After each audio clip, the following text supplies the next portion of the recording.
नमस्कार दोस्तों, मैं doctor Dhananjay, consultant paediatrician Babylon hospital में हूँ जयपुर में।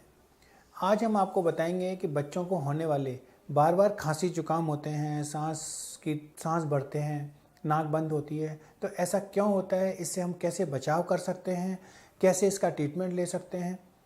तो आपको पता होगा कि जब बच्चे छोटे होते हैं उनको बार बार खांसी जुकाम होता है, बार बार डॉक्टर के पास ले जाना पड़ता है।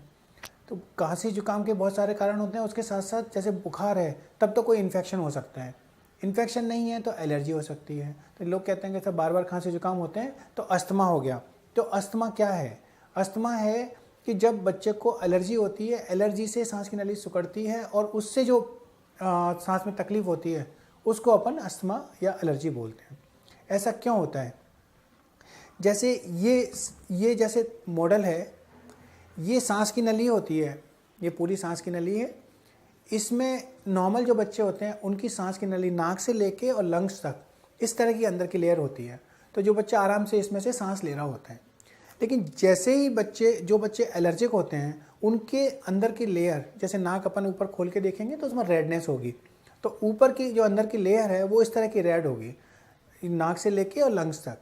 तो जैसे ही मौसम चेंज होता है, धूल होता है, धुआं होती है, या कोई खाने पीने में कोई एलर्जी है, तो 3 तरह की रिएक्शन होती हैं। एक रिएक्शन तो होती है जैसे सांस की नली एकदम सिकुड़ने लग जाते हैं, तो जो एक सांस की नली है सीधी होनी चाहिए और खुली होनी चाहिए, वो एकदम से सिकुड़ने लग जाती है।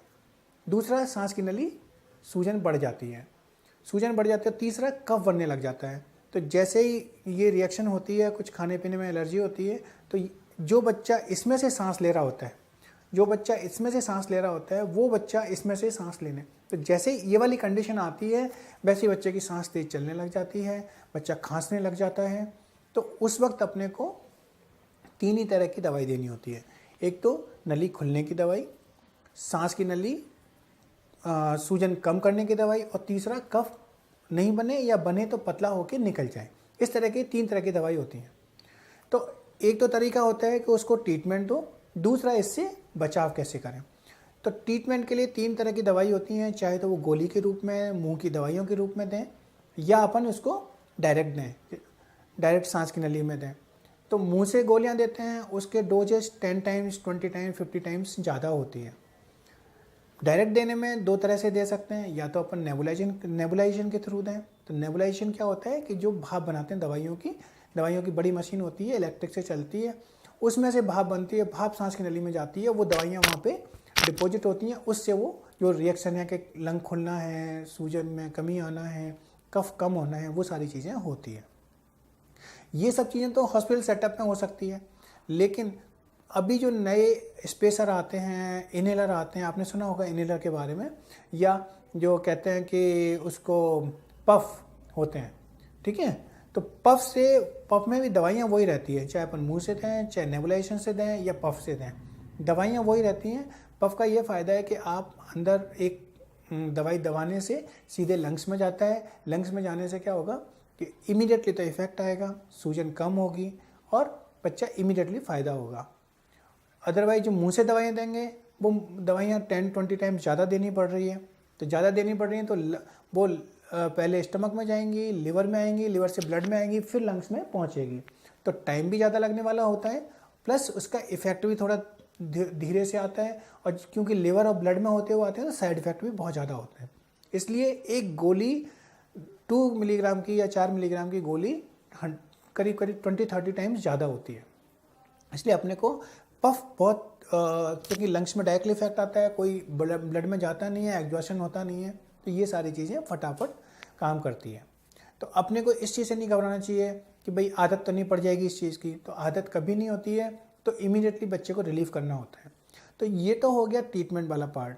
यदि बच्चा तकलीफ में है तो अपने को यही 3 तरह की दवाई देनी पड़ेंगी, लंग्स को खोलने की, सूजन कम करने की और कफ पतला करने की। अब ये तो हो गया ट्रीटमेंट के बाद, लेकिन जनरली क्या होता है कि जैसे ही हम दवाइयाँ देते हैं ना, जैसे दवाई दी, 3 तरह की दवाई दी, तो ये दवाई यहाँ तक फ़र्क आएगा, 3-4 दिन में जैसे ही दवाई चलेगी यहाँ तक दवाई आएगी।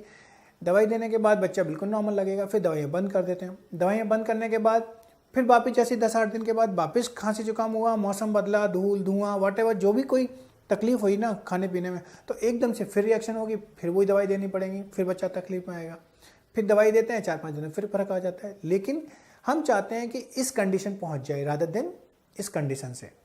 तो इस कंडीशन से पहुंचने के लिए सिर्फ हमें सूजन वाली दवाई है वो 2-2.5 महीने लगातार देनी पड़ती है। उससे वो डिसेंसिटाइज होके और बार बार खांसी जुकाम, जैसे बच्चा भागता है तो सांस चढ़ जाती है, रात को सोता है, सोते सोते खांसी बढ़ जाती है, सुबह के टाइम ज़्यादा खांसी आती है। तो ये सब चीज़ें बचाने के लिए अपने को डिसेंसिटाइज करना होता है। डिसेंसिटाइजेशन के लिए जो सूजन वाली दवाई है वो अपन इसको 2-2.5 महीने लगातार देते हैं। अब सॉरी, तो अब वो जो दवाई नाक में है तो नेजल स्प्रे आते हैं इस चीज़ के लिए। तो नेजल स्प्रे 2 वीक्स देते हैं। नेजल स्प्रे देने से यहाँ पे जो रेडनेस है नाक के अंदर वो कम हो जाएगी तो मौसम बदलेगा, धूल धुआं कुछ होगा तो एकदम से सांस नहीं उखड़ेगी। ऐसे ही पफ आते हैं, पफ देते हैं, लंग्स में सीधा जाता है, तो लंग्स में जाने से वो धीरे धीरे सांस की नली एक्लिमेटाइज होती है और सूजन कम हो जाती है। सूजन कम होगी तो बार बार जो खांसी की फ्रिक्वेंसी है वो कम होती चली जाएगी। हमें ये अच्छी तरह समझना चाहिए कि इन चीज़ों से कोई साइड इफेक्ट नहीं होता, क्योंकि दवाई सिर्फ सीधे सांस की नली में जा रही है, ना कि ब्लड में या बॉडी में। तो ब्लड या बॉडी में नहीं जा रही है तो कोई साइड इफेक्ट नहीं होंगे। ये तो जब बच्चे को तकलीफ है उसका ट्रीटमेंट पार्ट है। अब हम कैसे बचा सकते हैं इसको? तो बचाने का क्या होता है कि इसके कारण होते हैं कि भाई क्यों हो रहा है ये, बच्चे को बार बार खांसी क्यों हो रही है, बार बार नाक बंद हो रही है, मुंह खोल के सांस ले रहा है। तो ये सारी चीज़ें हैं। तो इसमें क्या है कि अपने को प्रिवेंशन रखना है कि ये मानो किसी को धूल है, धुआं है, घर में कोई स्मोकिंग कर रहा है, या रात को सोते समय बेडशीट वगैरह चेंज करें जिससे कि धूल वगैरह से बचें। या जहाँ भी पॉलन्स आ रहे हैं, जैसे मार्च अप्रैल में ज़्यादा होता है या सितंबर अक्टूबर में ज़्यादा होता है, तो पर्टिकुलरली वो जो धस आती है, जो जलने से जो पराग बनते हैं, वो सारी चीज़ों की वजह से अस्थमा बढ़ जाता है। तो हमें ये ध्यान रखना चाहिए कि ये सब चीज़ें से बचो। अब बचना कैसे है भाई? रात को सोते समय बेडशीट चेंज करो, ठीक है, और घर में कोई स्मोकिंग नहीं करे, घर में कोई धूल नहीं हो। जब पोछा लगाएं तो गीले कपड़े से पोछा लगाएं, थोड़ी देर पंखा चला दें जिससे धूल ना उड़े, ठीक है। या जहाँ पे बाग में जा रहे हैं या सुबह घूमने जा रहे हैं तो वहाँ पे नए प्लांट्स उग रहे हैं या नए फूल वगैरह हो रहे हैं, उनके जो पॉलन्स होते हैं उनकी वजह से भी अस्थमा होता है। या कोई खाने से, किसी को फ्रिज में रखी हुई चीज़ें मत दो, फ्रिज में बाहर रख के फिर चीज़ें देना शुरू करो। तो ये छोटी छोटी चीज़ें लेकिन बहुत मायने करती है। लेकिन ये सब चीज़ें क्या है, सबके लिए कॉमन नहीं हो सकती। तो हर बच्चा अपने आप में अलग एलर्जी या अलग तरह की परेशानी होती है। तो हमें क्या करना है कि उसको बचाना है।